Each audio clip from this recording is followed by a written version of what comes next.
Alright, Cotton Eye Joe, where did he go? I don't know. We're about to find out.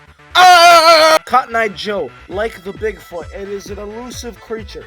He has eluded mankind since the 1800s, and he only persists to evade our eyes in the modern day. For somebody who may be completely blind, depending on how you take the lyrics to mean, he's really hard to find. We're gonna find him. We're gonna find Cotton Eye Joe! If you want a quick and simple answer, there actually is no simple and quick answer, because in the original song, the Redneck song that everyone knows, it is not told where Cotton Eye came from or where he went. He simply came into a town, quote, like a midwinter storm, had his way with a bunch of women, they seemed to like it, and then he left. In the Redneck song, it is not said what happened to the boy. But the Redneck's version is based off of an older version from the 1800s, and if you look at that song, it actually does tell you where Cotton Eye Joe came from and where he went. Let's look at that! Cotton Eye Joe was originally transcribed in 1882 by author Louise Clark That Word on her father's plantation when she was a child. The song originated as a African-American folk song a little bit before and a little bit after the Civil War, about that time, so they're not quite free yet, but they're like almost there. And the original transcription of the song has the original accent that it was sung in transcribed on the page, which makes trying to read it in a modern-day setting really difficult, but the gist of it is Cotton Eye Joe went to Tennessee. That's where he went. The original version does not say where he came from, but he went down to Tennessee with the author's soon-to-be wife to go marry her.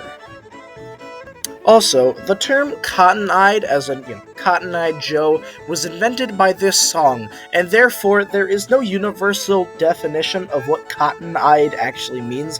It is widely disputed, but the most common definition of cotton-eyed is either A, Cotton Eye Joe had actually lost an eye due to either battle or some kind of wound, and he had stuffed cotton into the eye socket to stop it from getting infected.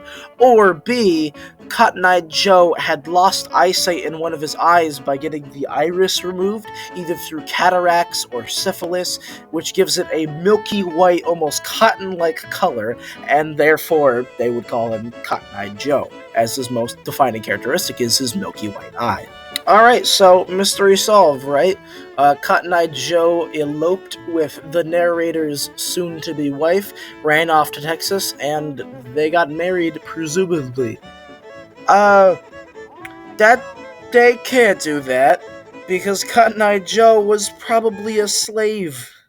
We're unpacking that. We're doing that now. The original 1882 transcription of Cotton Eye Joe was, number one, written by African slaves in America during the time of the Civil War, and it is described in later versions of the song explicitly, and by explicit I mean via use of the N-word, that Cotton Eye Joe was a black man.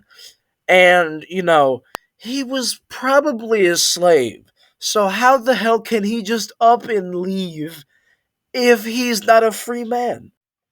Well, it seems like it really just didn't matter to the people who were singing it and who were dancing to it, because Cotton Eye Joe was primarily used in the 20s to 40s as a dancing song, square dancing, the jig, all that fun stuff in southern Texas, where a lot of people would take out all the lyrics entirely and just use the melody of Cotton Eye Joe, and they just danced to it. So, seems like it really, really doesn't matter if Cotton Eye Joe came anywhere or he went anywhere, because the only reason that we know about it today is because some random band from the middle of nowhere made a song about it in 1994.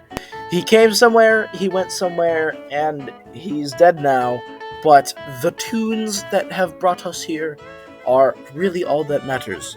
Rock on, London, rock on, Chicago, Wheaties, Breakfast of Champions.